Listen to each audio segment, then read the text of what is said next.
বন্ধুরা, এবার ভারতকে কঠিন শিক্ষা দিয়ে দিল বাংলাদেশ। যে ভারতের কলকাতার বাবুরা বলতো যে তাদের চাল খেয়ে আমরা বেঁচে আছি, তাদের আলু খেয়ে আমরা বেঁচে আছি, তাদের মুখের উপরে এবার 11,500 টন চাউল ছুঁড়ে মেরে জবাব দিয়ে দিয়েছে তারেক রহমান।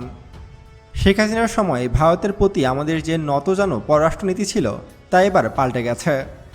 এবার ভারত থেকে আমদানিকৃত চালের গুণগত মান নিয়ে প্রশ্ন তুলে তা ফেরত পাঠানোর ঘটনায় দুই দেশের বাণিজ্য সম্পর্কে নতুন করে উত্তেজনা দেখা দিয়েছে। সম্প্রতি বাংলাদেশ ভারত থেকে প্রায় 11,500 মেট্রিক টন নন বাসমতি সেদ্ধ চালের একটি সম্পূর্ণ চালান মানসম্মত না হওয়ায় গ্রহণ না করে তা ফেরত পাঠানোর সিদ্ধান্ত নিয়েছে। নিয়ম অনুযায়ী চট্টগ্রাম বন্দরে পৌঁছানোর পর চালের এই চালানটি প্রাথমিক পরীক্ষায় খাওয়ার উপযোগী বলে ছাড়পত্র পেলেও পরবর্তীতে বিস্তারিত পরীক্ষায় দেখা যায় যে চালের মান নির্ধারিত মানদণ্ডের চেয়ে অনেক নিচে। আর এ কারণেই এবার সম্পূর্ণ জাহাজ ভর্তি চালই ভারতের কাছে ফেরত পাঠিয়ে দিচ্ছে বাংলাদেশ। যদিও ভারতীয় ব্যবসায়ীরা দাবি করছে যে এ চাউলের মান খুবই ভালো, এ চাউলে কোনো ভেজাল ছিল না, এটি একটি রাজনৈতিক চক্রান্ত।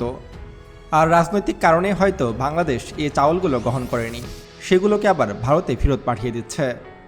এতে করে বড় ধরনের লোকসানের মুখে পড়তে চলেছে ভারতীয় চাউল ব্যবসায়ীরা।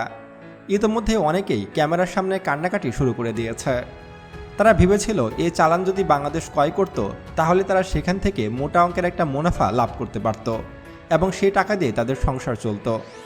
যেহেতু বাংলাদেশ এই চাউলগুলো কিনল না, এগুলোকে আবার ফেরত পাঠিয়ে দিয়েছে, সেহেতু এর পুরোটাই লস।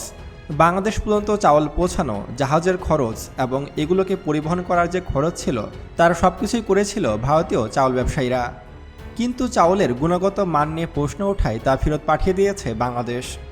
আসলে এরকম সৎসাহস এর আগে আর কোনো সরকারই দেখায়নি। তারেক রহমানই বাংলাদেশের ইতিহাসে এমন একজন প্রধানমন্ত্রী যিনি ভারতীয় জাহাজ ভর্তি চাউল ফেরত পাঠিয়ে বুঝিয়ে দিয়েছে যে আমরা কারো চোখ রাঙানিকে ভয় পাই না।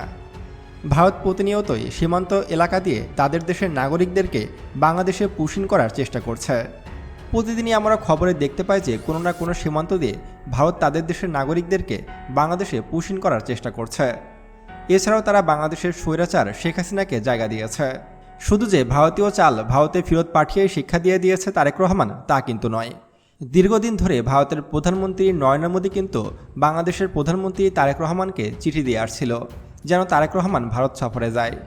কিন্তু তারেক রহমান কিন্তু ভারত সফরে যাচ্ছে না, এমনকি তিনি ভারত সরকারের মুখের উপরে না করে দিয়েছে। তারেক রহমান ভারতের শত্রু চীন সফরে গিয়েছিল, এবার যাচ্ছে যুক্তরাষ্ট্র সফরে। তারপরেও কিন্তু তারা বাংলাদেশের প্রতিবেশী দেশ ভারত সফরে কখনোই যাচ্ছে না। তবে সম্প্রতি ভারতের যে 11,500 মেট্রিক টন নন বাসমতি চাল ভারতে ফেরত পাঠিয়ে দিয়েছে বাংলাদেশ, এ বিষয়ে আপনার মতামত কী তা অবশ্যই কিন্তু আমাদেরকে কমেন্টে জানাবেন। এবং 2026 সালে এসে বাংলাদেশের সবচেয়ে ধনী 10 জন ব্যক্তি সম্পর্কে জানতে আমাদের এই ভিডিওটিতে ক্লিক করুন। তো দেখা হচ্ছে পরবর্তী ভিডিওতে। ততক্ষণ পর্যন্ত সুস্থ থাকবেন, ভালো থাকবেন, আল্লাহ হাফেজ।